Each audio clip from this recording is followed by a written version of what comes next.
รายยิงยศศักดิ์สิ่งดูเรืองจ้าต่อเจ้าเมืองก็ว่าจังขาจ้าต่อไผ่ฟ้าก็ว่าจังตีเขานี่มีมานาดีลีใส่ใหญ่สองบินไผ่โยธามากูจังจากำหยาบคำราบเตหูตีเจ้าจาลีรู้ก่อนมันป้องใจอ่อนกูทราบว่าอันแลปาหารีมันก็จะลันมือจีโตเจ้าจาลีพอเลี้ยงดูว่าปีมึงจุงหลีกฝีกูอย่าอยู่หันตั้งอันปูจังไปจาเลวานแล้วกุมมารูอันว่าเจ้าจาลีกุมมารลูกเต้าปอฝังเฝ้าหลีกหันตั้งว่าอวยนอพามผู้นี่นามันเบามาจ้าอ่อนเหมือนดังพามเมื่อก่อนขอตันจากำยัดยายานยาเยือกตาเลื่อมเลือกสิงแข็งพอซาแกงเอ่งนากำหยาบจ้าปุนกูจาลีตอมหูอยู่หันตูดปูจีพามดูเบางาม18 แห่งรายป้อนแปลงตัวมันแลนาพรามโนส่วนวาจุจากาพามผู้เท่ามันก็ติ้วไต่เขาศาลาอันจังวันนาจาโตตอนเต้าหนอปูที่ยานมันก็ปอดท่องป้าวางไว้แล้วถามซึ่งตนเกี่ยวก่าวกาทาวากาจินูภูตุกุสาลังกาจินูภูตุอานามายังกาจิอุนจีนายาปิทากาจิมูลาภาลาปาหูดังนี้พาโบปินตราเฮยข้าไว้ตอนตันไทยราศีความสัตสาดียังก่อยใดยังเบาไข่เจียมในแลหรืออาณามายังกำตุงกาไกจากความลำบากกำหายแลหรืออย่าปิทาตานของควายลิงปากหาเบาอยากสังอันตั้งโหมันแลลูกไม่ยังก่อยใดพอฉันแลหรือกาจีดังสาจามากาสาเลือกยุงบินหลายหมู่ยังเบาเข้าไก่สู่ขอบตอนจากแคบสันงูงอดยังเบาตอดปาตางูสิงสาสังสืดงูน้อยยืดยาวดียังเบามีขอบตอดเบาเกี้ยวสอดมาหาจ้าหรืออันหนึ่งในภัยนาเถินจ้างสัตว์สิ่งสร้างซื้อมีเบาราวิกาตำตูดแก่เต้าตอนสร้างผ้าโมดเป็นจีแลหรือผู้ที่สันตุอันว่าผู้ที่สตาราสีตอนองอาจอันจังตานถอยสวาดจาจานก็กาตำปฏิสันทานแจ้งตอบเก่าฮือจอบกำพามวากุสาลันจีวานุปรัมเมอาทุปรัมเมอานามายังอาทุอุนจีนายาปิมาอาทุมุลาภาลาปาหู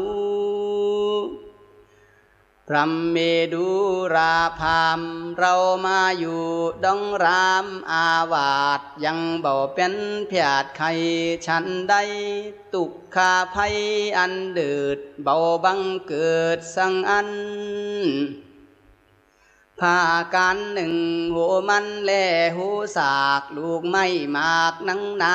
เราสาเวียงหาเบาอยากลิงต้นหากเป็นไปเล่พามเฮย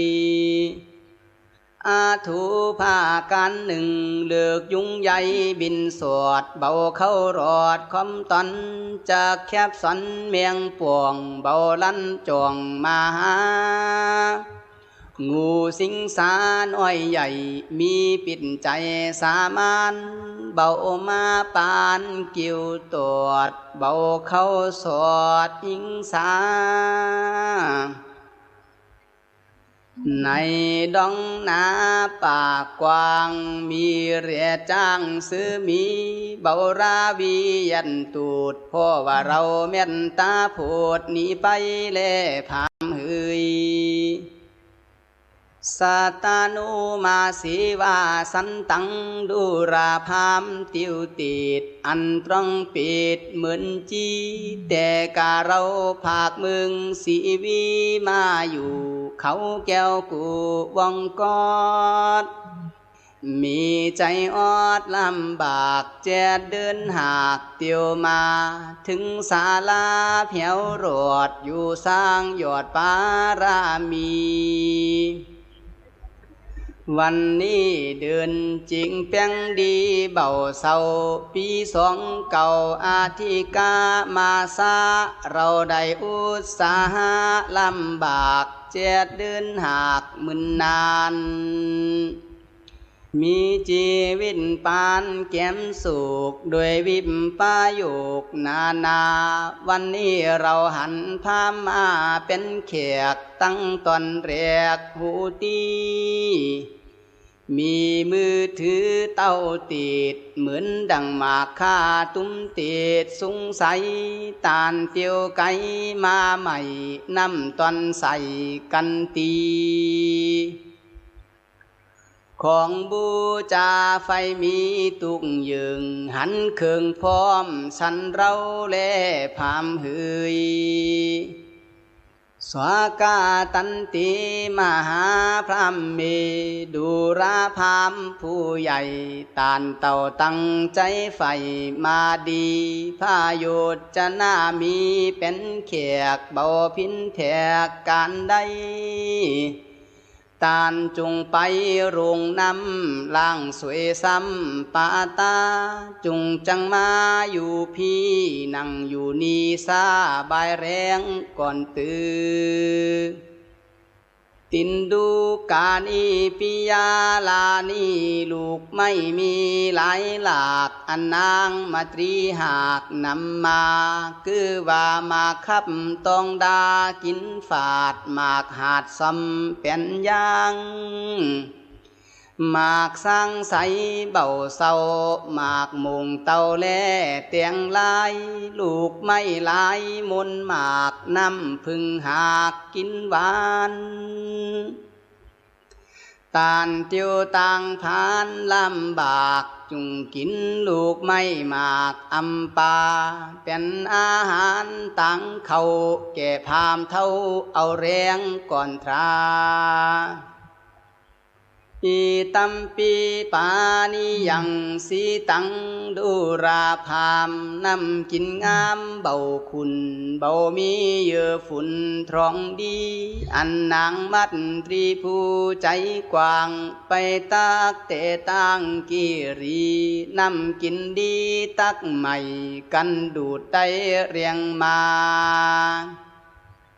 ตานจุงกินผาลาอิ่มต้องจุงก่อยดูดน้ำลองคอแลตือวัดตวาจาปันนากันมหาสาเจ้ากล่าวแล้วตอนแก้วจึงรำพึงว่าพามผู้นี้เตียวมาถึงขีดมาโดยเหตุฉันใด กันว่าพามเบามีใจกิ่งคองเบาลางจังมารอดห้องดองดานเบากุนกูจังทามึนนานอยู่เฝ้ากูจังรีบถามพามแขกเต่ามาถึงกันรำปึงได้แล้วตอนแก้วก่าวกาทาวาอาทาตังกีนาวันเนนากีนาวาปานาหิตุนาอานุมปาตุสิปลาหารันยังตังมีอาคาหิปุชิตุติดูราพามเท่าปูตานเข้าสู่ดังนาเตียวไก่มาอิดหอดฟังเฝ้ารอดศาลาตานปล่อยใส่ใจมาถึงเหตุด้วยกุลวิเศษอันใดรู้ว่าตานจังมาอยู่ดงไผ่ป่ากว้างก่อยบูดสร้างแผ่นจีรู้ว่ายังมีใจกิ่งคองด้วยอันเลี้ยงต้องปัจจุบันพามเตียวตันมาสู่รอดแก้วกูศาลาเปิดซาเวียงหาเข้าของจ้าใจจึงมารอดห้องป่าไม้ถึงเราดีจาขียาเตสนายังทำกุมมาราบันเก่าก็สาเรจาบูรามูลกาลากุลเต่านี้ก่อนเลนะโมตัสสะภะคะวะโตอะระหะโตสัมมาสัมพุทธัสสะจุจากุปิอาจุตตาปัสสินากาทิตามักกินากันตวายาวาจาตุรสาปุคารานิติรังปันตวาจินติสีสาธาวุฟังดูราสปุริสาตั้งหลายจุงจังฟังนิยายันวิเศษจาห้องเหตุกุมาราบันจูจากุปิส่วนจูจากาพามเท่าปูมันก็เข้าไปสู่กิรีด้วยหนทางอันเจ้าอาจุตาราศีหากบอกตุ้งศอกหุยดองไพสิ่งหนตั้งไกล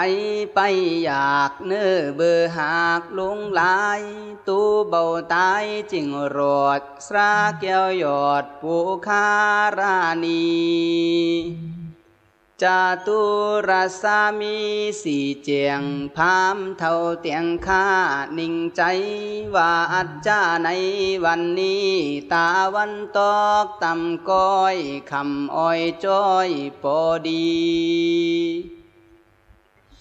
อันว่าราชามาตรีแก่นไทยไปป่าไม้รอยมาสู่ศาลาแก้วกูจังยังปักอยู่ซาบายแรงก่อนตื่นมาตุกาโมอิทธิโยนามาเจือนว่าผู้หญิงตั้งหลายนี่นาใจบาปตีนยอมฮือศีลาบแก่ฟุ้งคอแห่งผู้จังยอตันต่อ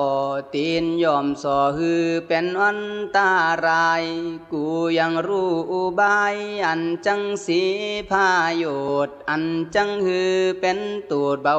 กุลไปกันถึงในวันผูกนางเต้าถูกแสวงหายังพาลาลูกไม่กูเย่เข้าไปสู่ผ้าบาทไทยเวสสันดรกูจังวอนขอเอาลูกแก้วกันได้แล้วรีบเอานี้แต่เมื่อนางราชามาตรีไปตันมารอดนำเอาสองเจ้ายอดนี้ปัญจาเล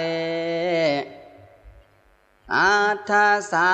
ยามนั้นพามเท่าปู่หาที่อยู่กุนนอนหันดินปอนมุกมุนเป็นผ่องฝุ่นทุลีหินผาดีตับจองเหตุว่าเท่ายานยองเสือมีพามยินดีใจจอดพามเท่าหอดแรงบางโหลดนอนค้างข้าคู่เท่าหมอยอยู่เนื้อผาวันนั่นแลกังปันนารติงปัจจุสากาลีในกาลามือกลางขึ้นอันพามจังไปโรดนางเต้ายอดมตรีนอนกูดีด้วยลูกน้อยยามก้อยไรตรีนางนอนดีฝันหลากนิมิตหากปุนกูอีวารูปูกำฝันนางเป็นบาปเบาสุภาพมาโนตวันแลนาอีกูปุริสุฝันหันใจผู้หนึ่งดำต่ำเนื้อมันกำเหมือนมีเป็นดังผีขานาดนุ่งผ้ายอมฟาดสองพื้นผืนหนึ่งนุ่งปลายในผืนหนึ่งซาใบปลายนอกตัดดอกไม้สองหูหันดูแดงยาหยาบมือกำดาบถือมาสู่ศาลาเลิศแล้วก็คำรามนางแก้วราชามตรียับเมาเกสีหมูดเก่าจักเจ้าเต่านอนงายเนื้อดินได้ดาดาดใจนางขาดร่าร้อนยามเมื่อนางวิงวอนให้รำมันก็ยำกำแผ่นดินนาแล้วก็ควังเอาตาตั้งกู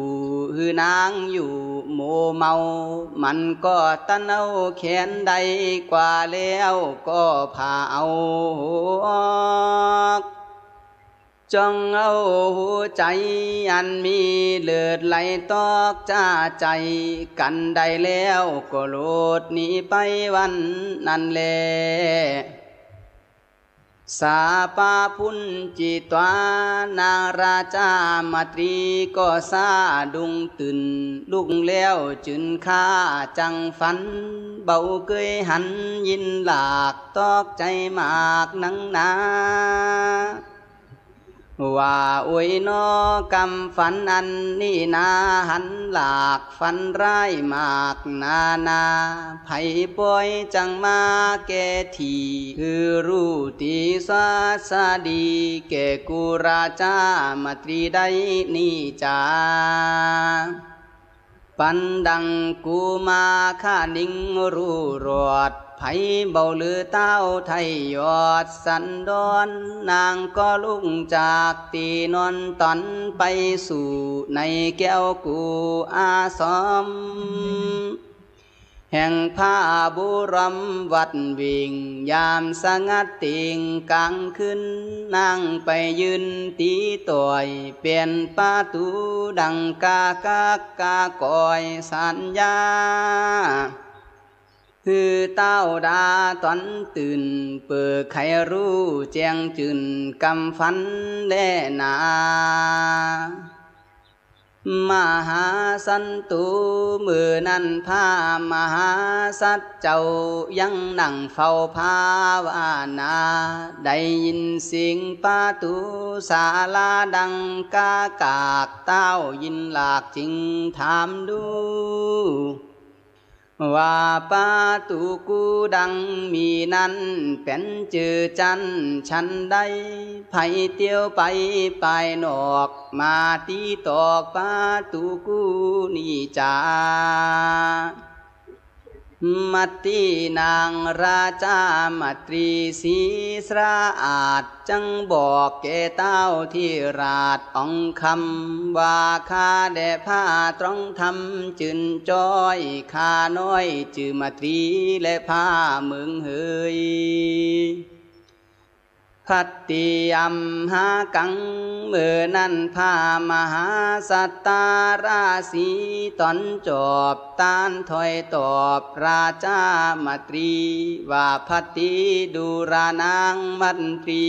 เตหูตีเราโบสถ์สร้างผ้าโมดผ้าวานากูก็ยังมีกรรมกาติกาทุกสิ่งมึงนางจริงจำเอาบันนี้นางปล่อยเมาว่าวูเข้ามาสู่ศาลามีกาวามังกรรมกาติการาว่าไว้ดื้อข้าใครจริงเตียวมานี่แลกาติว่ามัตตินางราชามัตรีตอนองอาจจริงไว้ผ้าบาทตอนผู้ว่าข้าแด่ผ้าเนื้อหูเฮยหนุ่มเนาข้าเข้าสู่ศาลาเบาใจจังมายาคางแห่งผ้าเจ้าจ้างตอนงามด้วยกิเลสกามก็เบามีนาเจ้าเต่าว่าคาลุกมาพิษมือด้วยเหตุเบื่อกำฝันนิมิตหันอันหยาบเบาสุภาปุนกูขอหือผ้าเนื้อหูเก่าแก่ตวายเหม็นเตสัสดีแลตือมหาสัตตุส่วนว่าพามหาข้าสันตราได้ยินข่าวเต้าโลดกาวกำถามว่าตีนาหิพี่และมีดังอันฝันหากมันมีฟังมึงนางจุงจังบอกแต่ไปนอกศาลาปุ่นตือเมื่อนั้นนางราชามัตรีศรีหนุ่มเนาจึงบอกแก่เจ้าผู้ขวัญยังกำฝันอันหลากเป็นดังตนนางหากฝันหันนั่นแลส่วนว่าผ้ามหาสัตตาราศีตอนวิเศษก็พิจารณาดูเหตุกำฝันเจ้าเลี้ยงหันรู้รอดจอบแจ้งจอดปัญญาว่ายอดตาหน้าปารามีกูทนถูกจังบูรมูลในวันผูกเบาสงสัยจังมีพามแค้นใจถอยเท่าแดนติ่งเขามาหาขอเอาสองบุญตาลูกแก้วกูจังหือแล้วยังยอดตาหน้าปารามีเหตุนั้นโกนกูเหล่าโลมมันตรีฮือหายโศกเศร้าฮือปอกเขาเมื่อนอนก่อนตื้อว่าอันแล้วตอนแก้วเก่ากำดีว่าดูรานางมันตรีตอนองอาจนางเคยอยู่ภาษาทปุรีกำสุงมีเตก่อนตรองพาพรสุขุมานเคยกินอาหารคานร้อนสาบบันนี้ปล่อยได้หยาบนังนากินผาลาลูกไม้อันใส่ไว้เนื้อตองนอนดินเบามีจองและสาดใบไม้ลาดเจอบางเหตุนั้นทาตุนางคำคืกฟันร้ายเยือกต้องใจนางอย่าเห็นอันใดไว้วันกับกังสันกูภัยกังวันใดเบารวดแก่เราวันสร้างยอดศิลา นางยาเวตานาโศกเศร้าจุงจังมือนอนกับลูกเต่าสองราก่อนตื่นมหาสัตสาราสีตอนผ่านแผ่วหือนางมาตรีลืมแล้วจูภาการหายใจบ้านเขาออกผ้าเจ้าบอกสัสาดีเลี้ยวก็ส่องนางมันตรีมือดังเก่าหันเลสาวิภาตายารัตติยาในกลางคืนนั้นแลรุ่งสายฟ้าปุ่งเรืองไรนางลุกไปผิวกวาดจำราอาวาดบูรามนยามโกนหาโหมันลูกไม้นางเก่าหมอสองแก่นไทยอุดมจูบจำเจยคักคอยฮือโอวาดแก่ลูกน้อยสองสีว่าดูราเจ้าจาดีและนางกันหาเฮยผ้าแม่คือเจ้าอย่าได้ผ้ามาแต่ดีลีในรายตรีกลางคืนนี้รารีบเมก็มาฝันรายจีบหัวใจสองบูไข่ปีน้องอย่าผากห้องศาลาตราบถึงยามมาแห่งเมจุงจังเล่นอยู่แต่จ้องคำนี้ตือ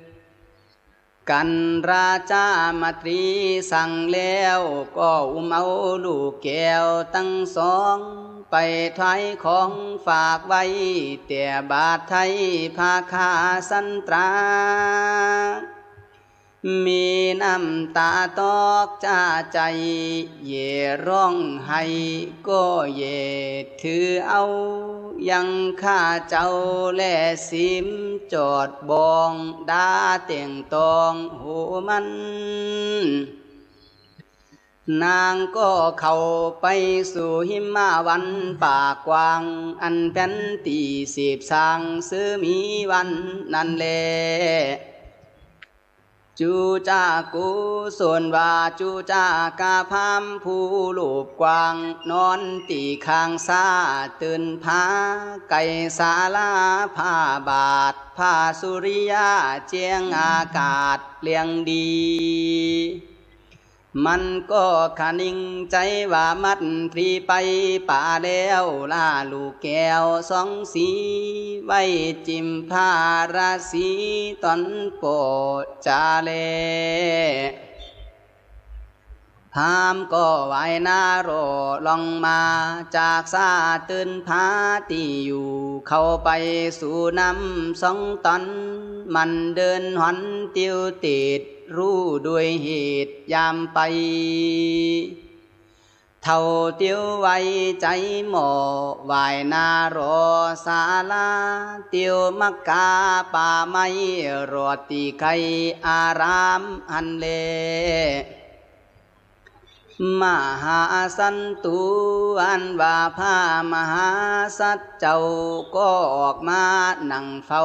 ศาลาเนื้อแผ่นหินศิลาริ่งเรียบอันมีเตียบประตูศาลาสุวรรณปฏิมาวิยาเป็นดังรูปคำนั่นแลกันมหาศาลเจ้านั่งอยู่แล้วตอนแก้วตานข้านิ่งใจในวิสัยเบาปากข้าคอยหากกองต่างวันนี้อย่าจอกลางมาสู่ในแก้วกุศลาจาเลเจ้าก็พอตั้งมาอยู่เฝ้าเป็นดังคอนทุงเราหากกองต่างมีใจว่างยินอยากกองเมกาเราหากมาขายนั่นแลแม่นว่าสองกุมมารปีน้องเล่นแต่ห้องศาลาเบาไก่กาตอนโปซางอเล่นตุยกันแลนา สุมักกังโอโลกินตุอันว่าพามหาคาสัจเจ้าตอนโปก็เลี้ยงพอมักกาหันพามมาจอมจืนเปิดจังได้ยอกยืนมาหาตานอันตอนปองไว้นานจ้าลำปอพำใดเจ็ดเดินเหมือนดังโหราจารถจืนปอดไปตั้งไว้ใส่เหมือนนานเหตุนั้นเจ้าจำบานยินจืนกล่าวถอยยืนกำถามว่าพามาเตโนตั้งใจโตยินดีจังเจ้าจาลีรู้ข่าวตอนแก้วก่าวกาทาวา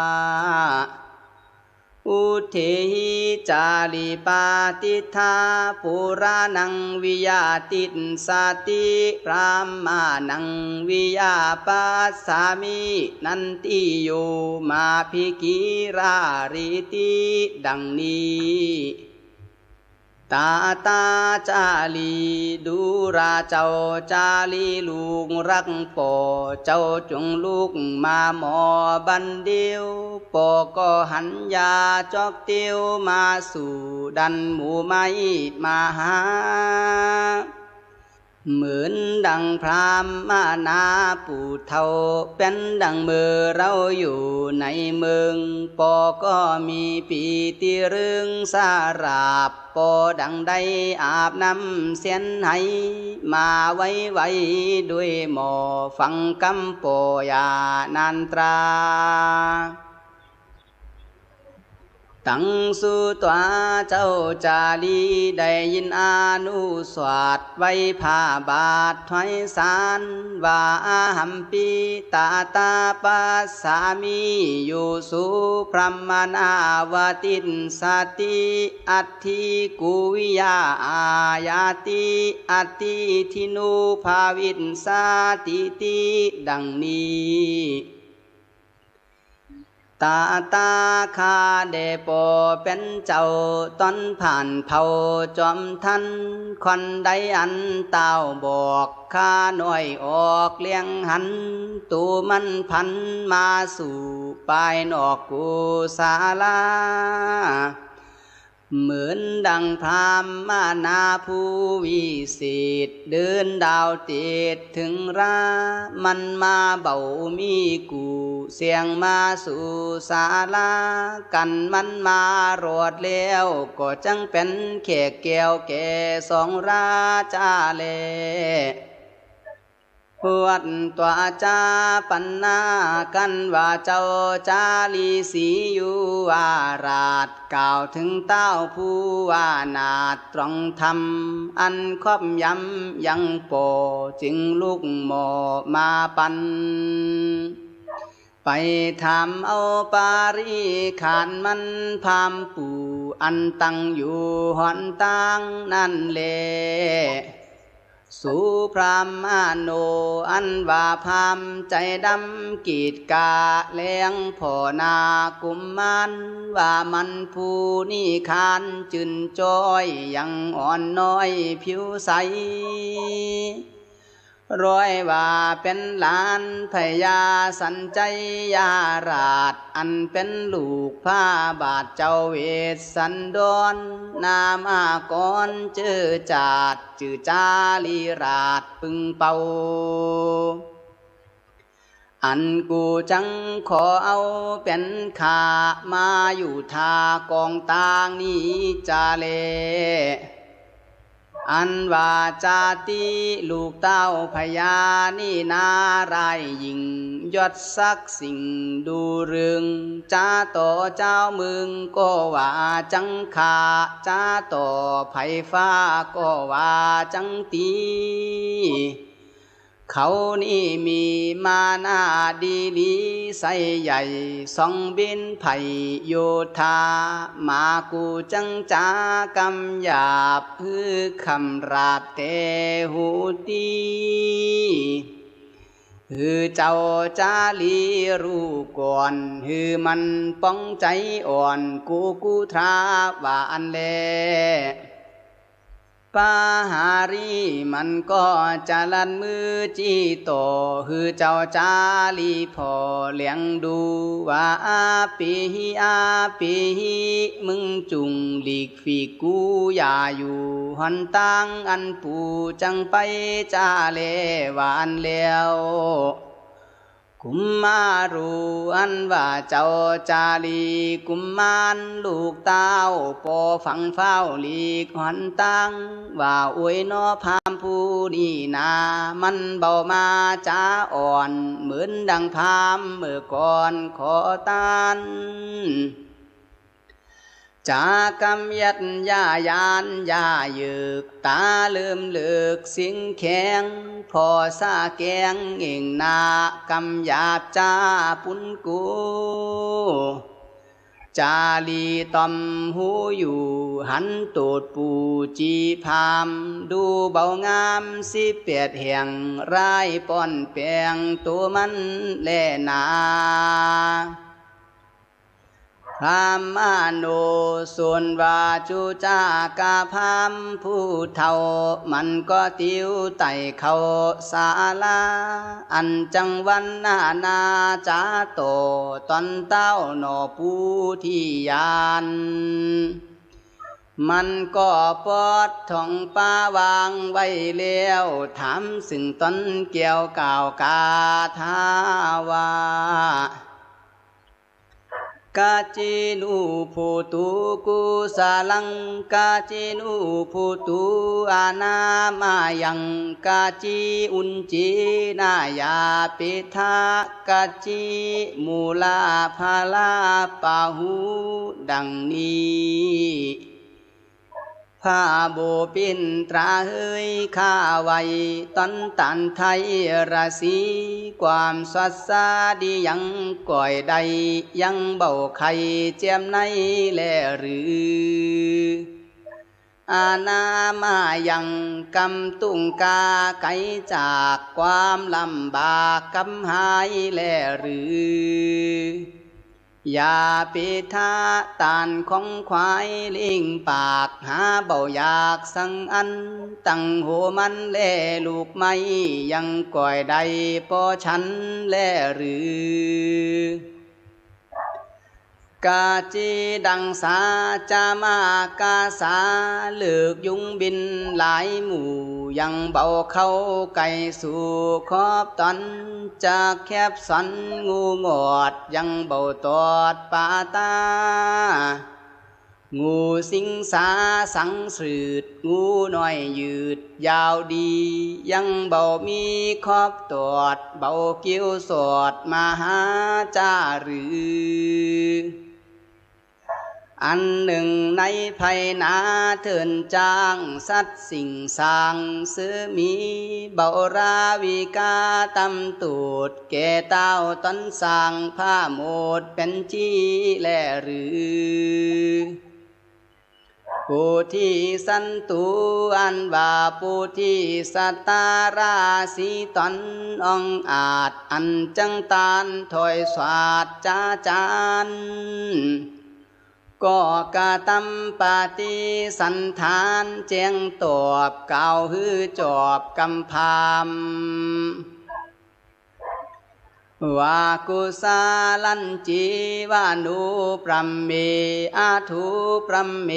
อานามายังอาทุอุนจีนายาปิมาอาทุมุลาภาลาปาหูพรหมเมดุราพามเรามาอยู่ดงรามอาวาสยังเบาเป็นเพียดไข่ฉันใดตุกขาภัยอันเดือดเบาบังเกิดสังอันพาการหนึ่งหัวมันแลหูสากลูกไม่มากนังนาเราสาเวียงหาเบาอยากลิงต้นหากเป็นไปแลพามเฮย อาถูภากันหนึ่งเลือกยุงใหญ่บินสวดเบาเข้ารอดคอมตอนจากแคบสันเมียงป่วงเบาลันจวงมาหางูสิงสาน้อยใหญ่มีปิดใจสามานเบามาปานกิ้วตรวจเบาเข้าสอดยิงสาในดองนาป่ากว้างมีเรียจ้างซื้อมีเบาราวียันตูดพ่อว่าเราเม็ดตาโพดหนีไปเล่พามเฮยสัตานุมาสีวาสันตังดูราพามติวติดอันตรองปิดเหมือนจีแต่กาเราภาคเมืองสีวีมาอยู่เขาแก้วกูวังกอดมีใจอดลำบากแจดเดินหากเตียวมาถึงศาลาเพียวรอดอยู่สร้างยอดปารามีวันนี้เดินจริงเปียงดีเบาเศร้าปีสองเก่าอาทิกามาซาเราได้อุตสาหะลำบากแจดเดินหากมึนนานมีชีวิตปานแก้มสุขด้วยวิมปายโยกนาวันนี้เราหันพามาเป็นแขกตั้งตอนแรกหูตีมีมือถือเต้าติดเหมือนดังหมากคาตุ้มติดสงสัยตานเตียวไก่มาใหม่น้ำตอนใส่กันตีของบูชาไฟมีตุกยึงหันเคืองพร้อมสันเราแลพามเฮยสวากาตันติมหาพรหมเมดูราพามผู้ใหญ่ตานเต่าตั้งใจใฝ่มาดีพายุจนามีเป็นแขกเบาพินแทกการใดตานจุงไปโรงน้ำล่างสวยซ้ำปาตาจุงจังมาอยู่พี่นั่งอยู่นี่ซาบายแรงก่อนตื่นตินดูกานีปิยาลานีลูกไม่มีหลายหลากอันนางมาตรีหากนำมาคือว่ามาคับตองดากินฝาดหมากหาดซ้ำเป็นยางหมากสร้างใสเบาเศร้าหมากมุงเตาแล่เตียงลายลูกไม่ลายมนหมากน้ำพึ่งหากกินหวานตานเตียวต่างพานลำบากจุงกินลูกไม่หมากอำปาเป็นอาหารต่างเขาแก่พามเท่าเอาแรงก่อนทราปีตัมปีปานิยังสีตังดูราพามนำกินงามเบาคุณเบามีเยื่อฝุ่นทรองดีอันนางมัดตรีผู้ใจกว้างไปตักเตตังกิรีนำกินดีตักใหม่กันดูดได้เรียงมาตานจุงกินผาลาอิ่มต้องจุงก่อยดูดน้ำลองคอแลตือวัดตัวจาปันนากันมหาสาเจ้ากล่าวแล้วตอนแก้วจึงรำพึงว่าพามผู้นี้เตียวมาถึงขีดมาด้วยเหตุฉันใดกันว่าพามเบามีใจกิ่งคองเบาลางจังมารอดห้องดองดานเบากุนกูจังทามึนนานอยู่เฝ้ากูจังรีบถามพามแขกเต่ามาถึงกันรำปึงได้แล้วตอนแก้วก่าวกาทาวา อาทาตังเกนาวันเนนาเกนาวาปานาหิตุนาอานุมปาตุสิปลาหารันยังตังมีอาคาหิปุชิตุติดูราพามเท่าปูตานเข้าสู่ดังนาเตียวไก่มาอิดหอดฟังเฝ้ารอดศาลาตานปล่อยใส่ใจมาถึงเหตุด้วยกุลวิเศษอันใดรู้ว่าตานจังมาอยู่ดังไผ่ป่ากว้างก่อยบูดสร้างแผ่นจีรู้ว่ายังมีใจกิ่งคองด้วยอันลิงต้องปัจจุบันพามเตียวตันมาสู่รอดแก้วกุศลาเปิดซาเวียงหาเข้าของจ้าใจจึงมารอดห้องป่าไม้ถึงเราดีจ้าขียาเตสนายังทำกุมารบันเก่าก็สาเรจาบูรามูลกาลากุลเต่านี้ก่อนแลนะโมตัสสะภะคะวะโตอะระหะโตสัมมาสัมพุทธัสสะจุจากุปิอาจุตตาปัสสินากัตถิตามักกินากันตวายาวาจาตุรสาปุคารานิติรังปันตวาจินติสีสาธาวุฟังดูราสปุริสาตั้งหลายจุงจังฟังนิยายันวิเศษจาห้องเหตุกุมาราบันจูจากุปิส่วนจูจากาพามเท่าปูมันก็เข้าไปสู่กิรีด้วยหนทางอันเจ้าอาจุตาราศีหากบอกตุ้งศอกหุยดองไพสิ่งหนตั้งไกลไปอยากเนื้อเบื่อหากลงหลายตูเบาตายจึงรอดสระแก้วยอดปุคารานีจาตุรสามีสี่เจียงพามเท่าเตียงข้านิ่งใจว่าอัจจาในวันนี้ตาวันตอกตำก้อยคำอ้อยจ้อยปอดีอันว่าราชามตรีแก่นไทยไปป่าไม้รอยมาสู่ศาลาแก้วกูจังยังปักอยู่ซาบายแรงก่อนตื่นมาตุกาโมอิทธิโยนามา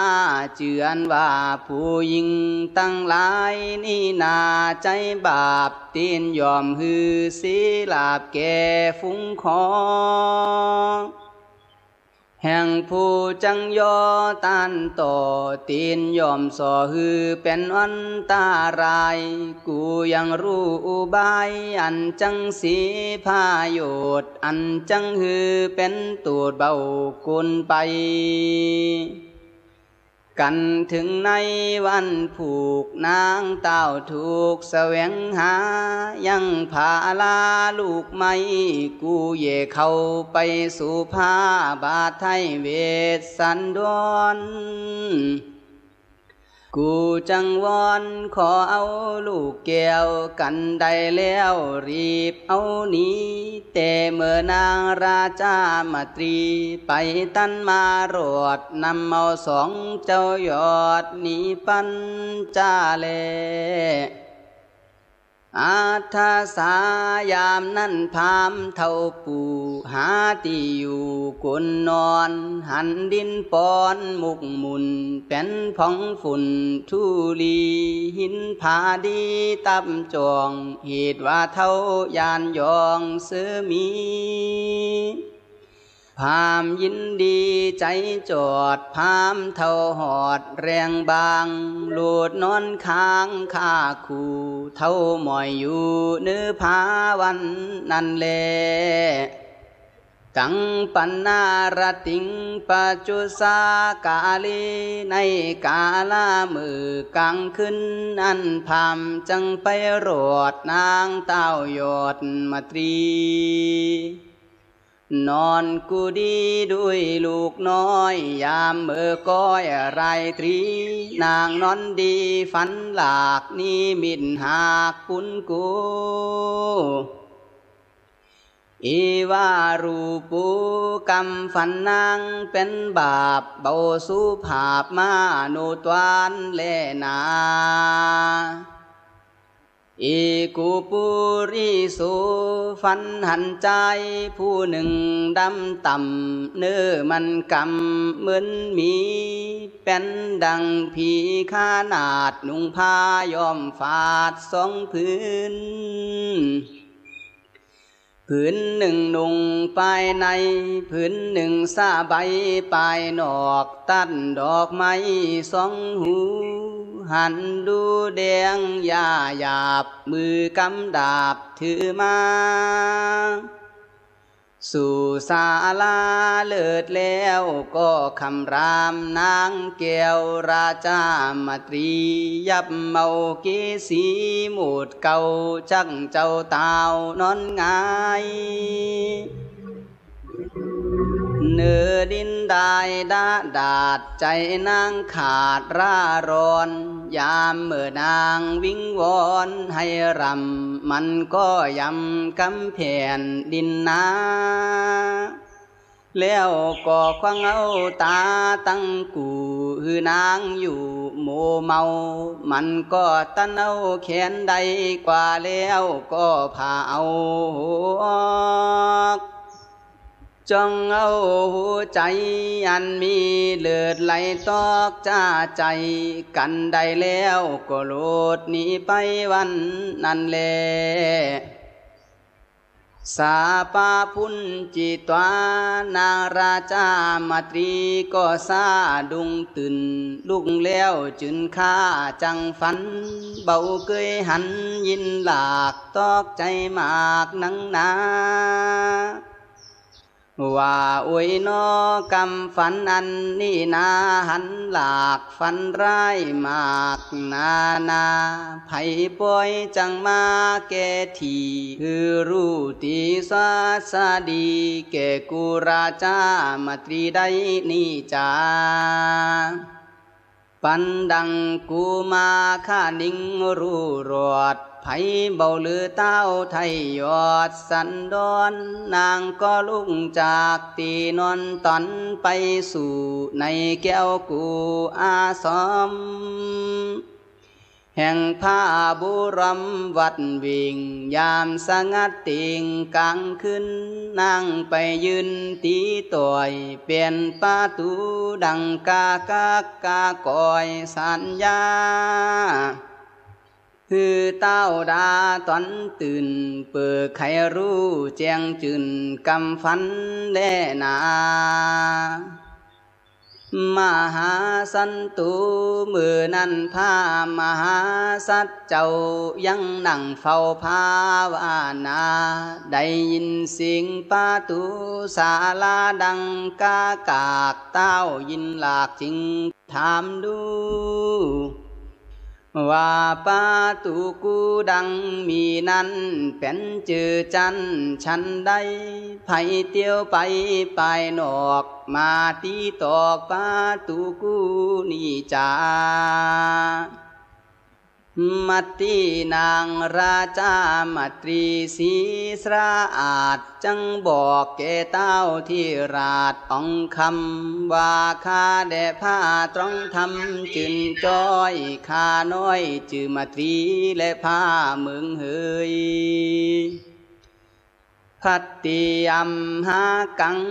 เมื่อนั้นพามหาสัตตาราศีตอนจบตานถอยตอบราชามตรีว่าพัตติดูรานางมันตรีเตหูตีเราโบสถ์สร้างผ้าโมดภาวนากูก็ยังมีกรรมกาติกาทุกสิ่ง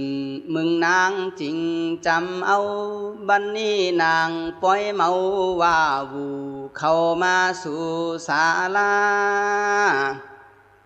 มีกาวามังกรรมกาติการาว่าไว้ดื้อข้าใครจริงเตียวมานี่แลกาติว่ามัตตินางราชามตรีตอนองอาจจริงไว้ผ้าบาทตอนผู้อาคาเดผ้าเนื้อหูเฮยหนุ่มเนา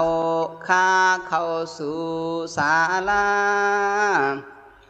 เบาใจจังมายาคางแห่งผ้าเจ้าจ้างตอนงามด้วยกิเลสกามก็เบามีนาเจ้า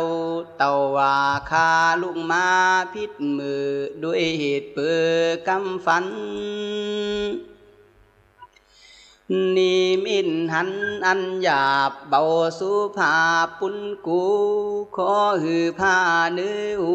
เก่าแก่ตัวไอเหม็นเตสัสดีแลตือมหาสัตตุ